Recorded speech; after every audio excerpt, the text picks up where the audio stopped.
Bismillah, Assalamualaikum warahmatullahi wabarakatuh. Alhamdulillah, Allahumma salli ala Sayyidina Muhammad wa ala ali Sayyidina Muhammad.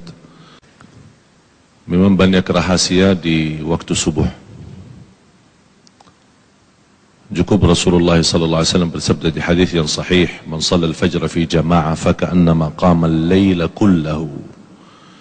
Barang siapa yang salat subuh berjamaah dapat pahala seperti salat sepanjang malam. Dan saya yakin tidak ada di antara kita yang mampu salat sepanjang malam. Tapi dengan ikut salat subuh berjamaah dapat pahala sepanjang malam. Dan ada salah satu juga yang sangat dijaga oleh Rasulullah SAW, sunnah qabliyah subuh. Banyak orang yang melalaikan, padahal pahalanya luar biasa. Raka'ata al-fajri khairun minad dunya wa ma fiha. 2 rakaat subuh itu yang dimaksud sesudah azan sebelum salat lebih baik daripada dunia dan segala isinya. Ini sunnahnya, apalagi yang wajib. Dan ada satu hal yang selalu saya memperhatikan, para jamaah tidak memperhatikan ketika azan.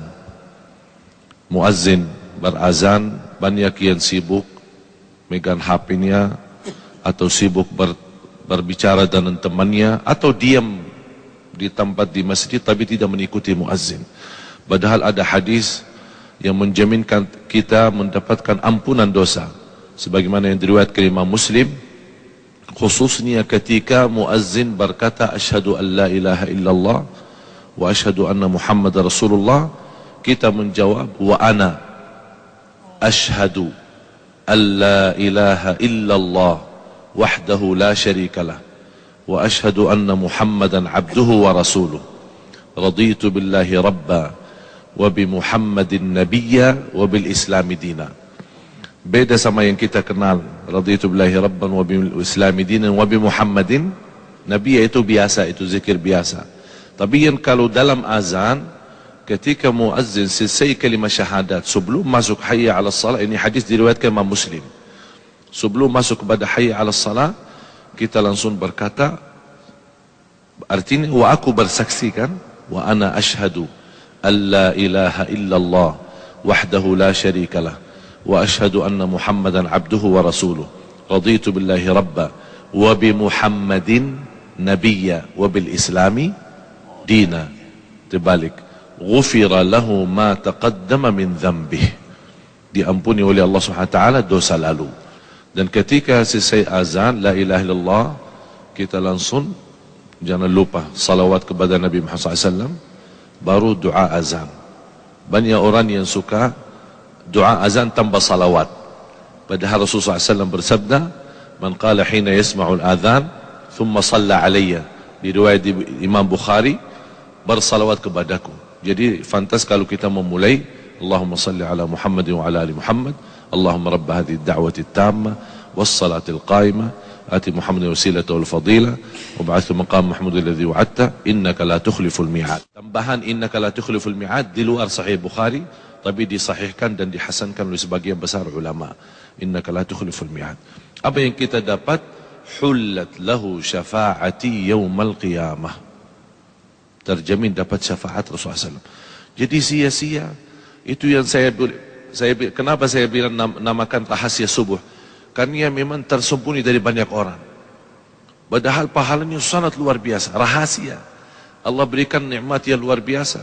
Fala ta'lamu nafsun ma ukhfiya lahum, dari mana jiwa pun boleh tahu apa yang telah disembunyikan oleh Allah SWT. Ini amalannya seperti ini, sedikit-sedikit rahasia tapi sangat luar biasa. Termasuk selepas salat, doa khususnya di salat subuh. Hadis Rasulullah SAW, yang Rasulullah SAW tidak pernah tinggalkan, Allahumma inni as'aluka ilman nafi'a wa rizqan tayyiba wa amalan salihan mutaqabbala. Ilmu bermanfaat, rezeki yang baik, kemudian amal salih yang diterima. Jadi bukan hanya amal salih tapi sia-sia, amal salih tapi ditolak, tapi amal salih mohon sekaligus diterima di sisi Allah Subhanahu wa taala. Belum lagi zikir yang dipimpin oleh guru kita Ustaz Arifin tadi, subhanallah 33, alhamdulillah 33, Allahu Akbar 33, ditutup satu la ilaha illallah wahdahu la syarikalah lahul mulku wa lahul hamdu wa ala kulli syai'in qadir. ghufirat dhunubuh wa in kanat mithla zabadil bahr. Allahu Akbar. Berapapun dosa kita diampuni Allah SWT. Inilah amalan yang sederhana, rahasia, sedikit, tapi subhanallah pahalanya sangat luar biasa.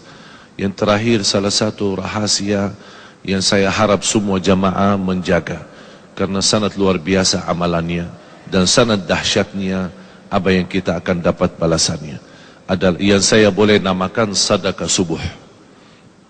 Sedekah subuh. Kenapa saya bilang sedekah subuh? Karena setiap subuh, sebagaimana di hadis yang diriwayatkan Imam Bukhari, dan bahkan hadis muttafaqun alaih, setiap subuh ada dua malaikat berdoa. Allahumma a'ti munfiqan khalafa wa a'ti mumsikan talafa. Setiap subuh malaikat berdoa, ya Allah berikan pengganti dan barakah bagi orang yang berinfak.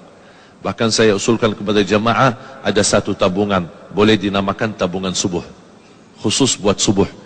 Wallahi, demi Allah jamaah sekalian, tidak ada yang menjaga amalan ini secara rutin. Berapapun dia isi tidak masalah, tapi rutin. Istri bunia, bapa bunia, anak bunia, cucu bunia, supir kita bunia, pembantu kita sudah bunia, masing-masing bunia satu. Biasakan mereka mengisi tabungannya di setiap lepas subuh, karena di situ dapat doa malaikat. Bukan hanya doa malaikat, bahkan ada lagi doa Nabi Muhammad SAW. Burika li ummati fi bukuriha. Di riwayat lain, Allahumma barik li ummati fi bukuriha. Berkahi. Saya kenal satu orang punya hutan, Allah Maha tahu bagaimana besarnya hutannya. Saya berikan itu amalan, tolong jaga. Subhanallah, Allah berikan banyak kemudahan sampai dia bisa tuntas dan lunas hutangnya. Luar biasa amalan sedekah subuh, menjadi salah satu amalan yang rutin, walaupun sedikit-sedikit tapi istiqamah. Karena Allah paling cinta amalan hamba sedikit-sedikit tapi istiqamah. Sedekah itu di situ akan disertai doa malaikat. Allahumma a'ti munfiqan khalafan. Itu yang harus kita selalu hadirkan, bukan hanya menjadi sebuah kebiasaan, tapi menghayati luar biasa. Di situlah akan terasa perubahan. Tidak sampai 1 minggu 2 minggu, Anda akan banyak merasa banyak perubahan luar biasa. Dari segi rezeki, dari segi ketenangan, dari segi fikiran, bahkan dari segi ibadah. Begitu luar biasa sahabat Rasulullah SAW.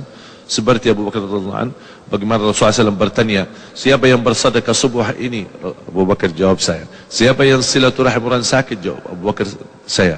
Siapa yang... Selalu Abu Bakar radhiyallahu anhu selalu duluan. Sampai kata Umar Khattab radhiyallahu anhu, saya tidak sanggup lagi untuk melawan berbuat kebaikan, berlumba-lumba dengan Abu Bakar Siddiq radhiyallahu anhu. Ada yang menjelaskan oleh ahli tafsir, masyhudah bacaan kita disaksikan. Di riwayat tafsiran, malaikat menyaksikan. Saya dapatkan satu hadis yang sahih. Kalau biasa, kalau hari kerja ada namanya shift gantian ya. Ada orang berapa jam terus shift, malam shift, ada malaikat juga ternyata juga punya kerja shift. Jadi kapan mereka, malaikat yang bertugas malam sama malaikat yang bertugas pagi bertemu di salat subuh. Jadi tukar, udah selesai tugas malam, salat subuh. Jadi malaikat salat subuh itu hadir. Paling ramai salat subuh. Malaikat malam sama malaikat pagi. Malaikat pagi yang baru turun ikut salat subuh. Malaikat malam selesai salat subuh baru naik bawa laporan malam. Terus menerima kerjaan baru oleh malaikat pagi. Oleh karena itu inna Quran al-Fajr kana masyhuda. Malaikat pun hadir. Oleh karena itu kita merasa rauhaniyah kita, batin kita lebih nikmat ketika salat subuh.